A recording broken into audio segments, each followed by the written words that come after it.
Ya Bismillahirrahmanirrahim. Assalamu alaikum warahmatullahi wabarakatuh. Ukhti Rusma here. I hope wote tuko salama and tumeanza Januari salama. So mimi kuna kitu ambacho nilikuwa nataka leo tujifunze, na hii ni aya miongoni mwa aya ambazo nazipenda sana. Na kwa nini nazipenda? Kwa sababu shekhe wangu alinifundisha hii aya. Of course alikuwa anapenda kuizungumzia kila anapozungumza mambo kwenye darsa, wakati anatusisitiza kwenye masuala ya uchamungu na imani. Na ninaipenda kwa sababu alitufundisha, I remember it was 2016. Nikaanza na mimi kuifanyia kazi na kuisoma na kuiishi, na nikajikuta naipenda sura nzima kwa sababu ya hii aya. Na of course sura hii inapatikana kwenye suratul Hadid. Aya hii inapatikana kwenye suratul Hadid. Na of course hadid maana yake ni chuma. Okay? Na ukija huku kwenye atomic number kwenye science, atomic number ya chuma ni 26.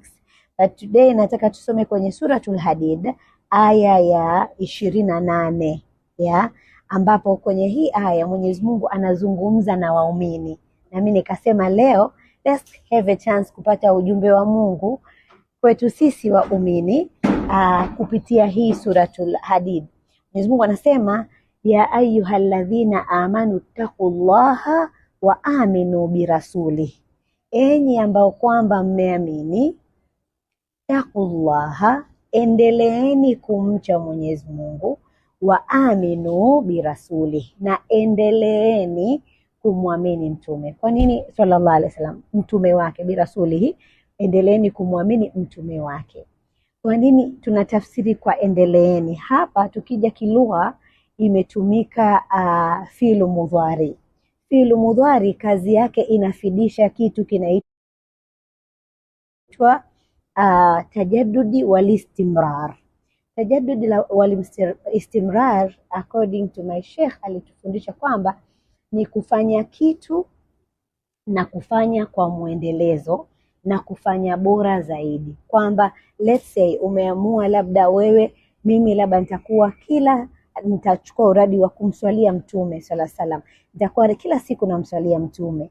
So one thing ni kukubali utaifanya, then je utaifanya kwa muendelezo, kwamba kila siku utakuwa unafanya hivyo, then alafu kuifanya bora zaidi. Let's say leo umemswalia mtume mara 100, kesho sasa ukazidisha ukafanya mara 101.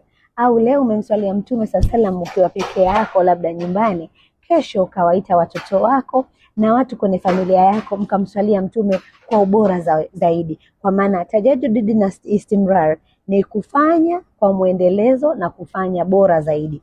That means Mwenyezi Mungu anasema enyi ambao mmeamini, endeleeni kumcha Mwenyezi Mungu na endeleeni kumwamini mtume sallallahu alaihi wasallam bitajaddudi wal istimrar, au Kiingereza tunasema kwenye tense ni zile kufanya kwa present continuous tense. Okay, so waaminu birasulihi, na kumwamini mtume wake. Mwenyezi Mungu anasema ikiwa nyinyi waumini au sisi waumini tutafanya hayo mawili, Mwenyezi Mungu anasema yu'tikum kiflain min rahmatihi, Mwenyezi Mungu atakupeni mafungu mawili katika rehema zake.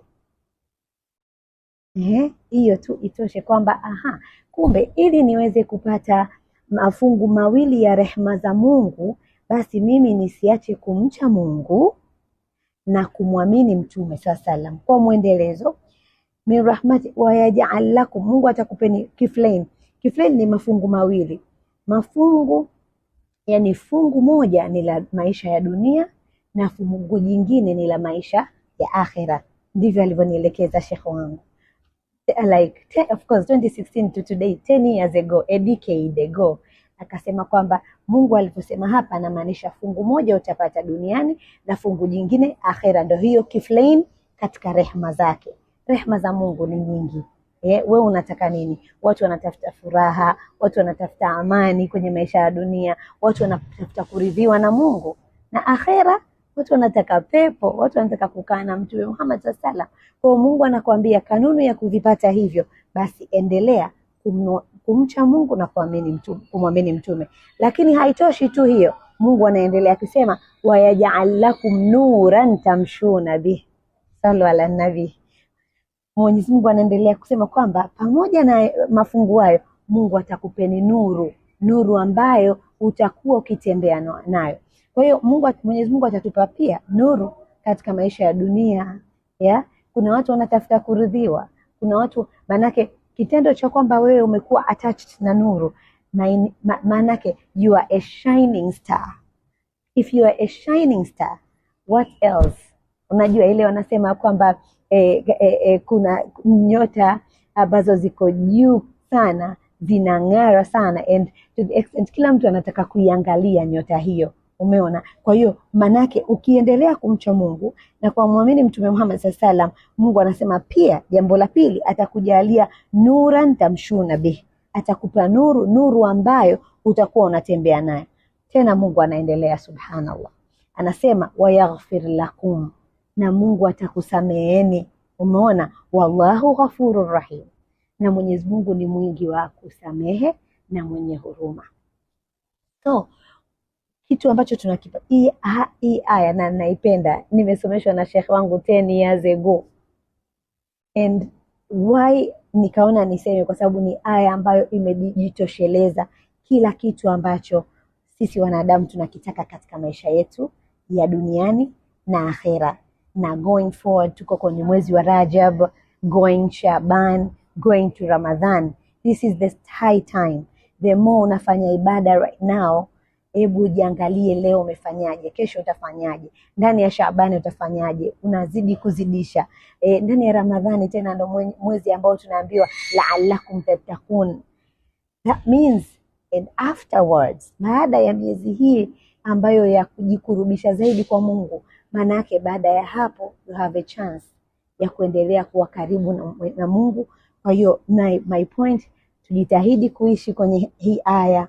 Ina mambo mengi, ina story nyingi, lakini kitu kimoja, kwa nini tu strive kufanya zaidi, ni kwa sababu napenda kuchukua haya maneno ya Abraham Lincoln ambayo anasema it is what matters, it is not the years.